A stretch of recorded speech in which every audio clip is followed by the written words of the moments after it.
Hello and welcome to Yescapa's Road Tips. In today's tutorial, we're looking at how to charge your electrics in a motorhome, campervan or converted van. Charging your electrical devices in a motorhome or van will depend on the power source you're using. When driving, the main battery or engine battery powers the vehicle. You can charge your phone and small mobile devices, like e-readers or tablets, by plugging them into the cigarette lighter socket or the USB ports available in the vehicle. Remember to switch off your devices to optimize their charging speed. When you're stationary and not connected to a 220-volt power source, the vehicle's USB ports are powered by the auxiliary battery.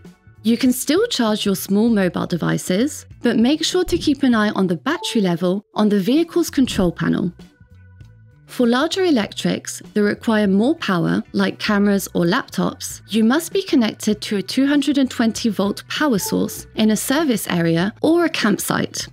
Some vehicles are equipped with inverters that convert 12-volt power to 220 volts when the motorhome is stationary and is not plugged in, but this remains quite rare. If you have any doubts or if your vehicle works differently, don't hesitate to contact the owner for instructions on how to safely charge your electrics. Now you know how to charge your electrics in a motorhome, campervan or converted van. For more advice, take a look at our other road tips videos. Safe travels and see you soon on Yescapa.